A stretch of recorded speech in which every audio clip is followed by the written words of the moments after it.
મારા પરિવારમાં મારા માતા પિતા મૃત્યુ પામેલા હતા। મારા ઘરમાં હું એકલો રહેતો હતો અને જ્યારે મેં એક છોકરી સાથે લગ્ન કર્યા પછી મારી પત્ની સાથે તેની 10 વર્ષની બહેન પણ આવી હતી, જે મારી પત્ની સાથે રહેતી હતી। તેની બહેન વિદાય લઈ અમારા ઘરે આવી ગઈ, પરંતુ તેની બહેન આખો દિવસ મારી પત્ની સાથે રહેતી હતી અને તેના પર મને ગુસ્સો આવતો હતો, કારણ કે તે રાત્રે પણ અમારા રૂમમાં તેની બહેન સાથે સૂતી હતી। મેં પોતાની પત્ની પર ગુસ્સો કર્યો અને જ્યારે રાતે તેની બહેન અમારા રૂમમાં આવતી તો મેં તેને જબરદસ્તી તેના બીજા રૂમમાં બંધ કરાવી દીધી અને પછી જ્યારે હું રૂમમાં પાછો આવ્યો ત્યારે મેં જોયું કે તે જોઈને મારો હોશ ઉડી ગયા, કારણ કે તે મારી પત્ની તેની બહેનની સાથે મારા લગ્ન ખૂબ જ સરસ રીતે થયા હતા અને જ્યારે હું લગ્ન પછી મારી પત્નીને મારા ઘરે લાવ્યો ત્યારે તો લગ્નની પહેલી રાતે જ્યારે હું પોતાના રૂમમાં આવ્યો ત્યારે હું ખૂબ જ ખુશ હતો। મેં સુહાગરાતની ગિફ્ટ તો ખરીદી જ હતી, પરંતુ મેં પ્રેમથી ભરેલી ગિફ્ટ લાવ્યો હતો। હું ગુલાબના ફૂલ ખરીદીને લાવ્યો હતો, કારણ કે હું જાણતો હતો કે તે એક છોકરીઓના પ્રકારની ગિફ્ટ હોવી જોઈએ। ખૂબ જ ખુશ થઈ જશે જ્યારે મેં મારા રૂમનો દરવાજો ખોલ્યો તો હું આશ્ચર્યચકિત થઈ ગયો, કારણ કે મારી પત્નીની 10 વર્ષની બહેન તેની સાથે બેઠી હતી અને રડી રહી હતી કે આવું રડવું કોઈ સામાન્ય રડવું નહોતું। જ્યારે જોરથી રડી રહી હતી તેને જોઈને મારી પત્ની નિશા પરેશાન થઈ ગઈ હતી। મારી પત્નીએ તેની બહેનને પ્રેમથી સમજાવીને ચૂપ કરાવી દીધી હતી। હું આગળ વધીને અને બોલ્યો, નિશા, તું શું થયું? આ છોકરી અને તબિયત તો ખરાબ છે કે? ત્યારે નિશાએ કહ્યું કે આ બરાબર છે। આ બસ એ વિચારીને પરેશાન થઈ ગઈ છે કે હું મારી નવી જિંદગીની શરૂઆત કરવા જઈ રહી છું, તો આનું શું થશે? મારું મન દુઃખી થઈ ગયું અને મને એવું લાગ્યું કે હું તેની પછી અનાથ આશ્રમમાં મોકલી દઈશ।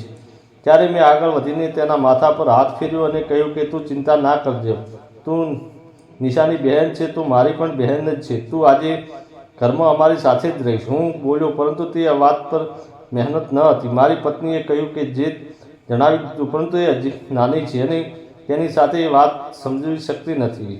જેમ જેમ સમય જશે તેમ તે પોતાની સમજી જશે। મેં માથું હલાવીને કીધું। તે ડરતા બોલી કે એક વાત કહું તો? મેં નિશાને કહ્યું કે નરેશ,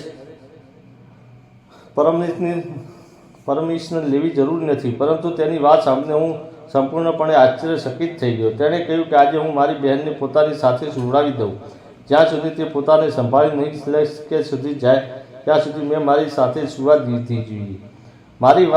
મારી સાથે સૂઈ જશે, પરંતુ બીજા રૂમમાં સુવડાવી દેશે। અને જ્યારે નાના હતા ત્યારે મમ્મી પપ્પા મૃત્યુ પામ્યા છે, પછી અમે અનાથ આશ્રમમાં રહ્યા। ત્યાંથી નીતા એકલી ખૂબ જ ડરે છે અને નાની વાતને ટેન્શન લઈને બીમાર પડી જાય છે। મારે હજુ નવા લગ્ન થયા હતા। હું ક્યાં હોસ્પિટલમાં ચક્કર પડી રહ્યો હતો અને વાત સમજીને હું કહી, ઠીક છે, અમે બંને બહેનોના આ જ રૂમમાં સૂઈ જાઓ, હું બીજા રૂમમાં જતો રહું છું। અને ત્યાં ઊભો થઈ અને મારી પાસે આવીને કહ્યું કે હું હંમેશા તમારી આભારી રહીશ। તમે મારા પર ખૂબ મોટી મહેરબાની કરી છે। હું તમને વિનંતી કરું છું કે તમે ઘરમાં કોઈને પણ આ વાતની જાણ ન થવા દેતા, નહીં કે તમે બીજા રૂમમાં સૂઈ રહ્યા છો। તમે ચિંતા ના કરો, હું ટૂંક સમયમાં તેને ઠીક થઈ જશે, પોતાની જીદ છોડીને તે દેશે।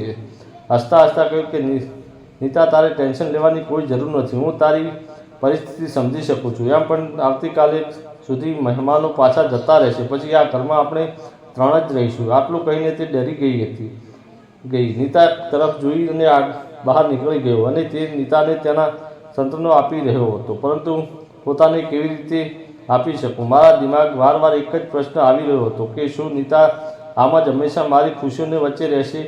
હું આ પાડી પોતાનું નુકસાન કરી બેઠો છું। મેં ખૂબ જ કોશિશ કરી, પોતાના દિલમાંથી આ બધી વાતો કાઢી નાખી છે।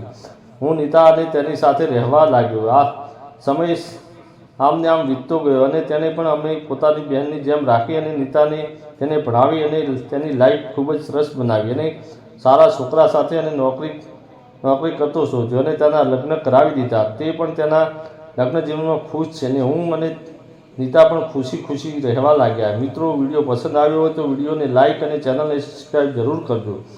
ફરી મળીશું આપણે એક નવા વિડીયોમાં, ત્યાં સુધી આવજો મિત્રો। વિડીયો પૂરેપૂરો જોવા બદલ આપ તમારો ખૂબ ખૂબ આભાર, ધન્યવાદ મિત્રો। ટાટા, બાય બાય, ધન્યવાદ।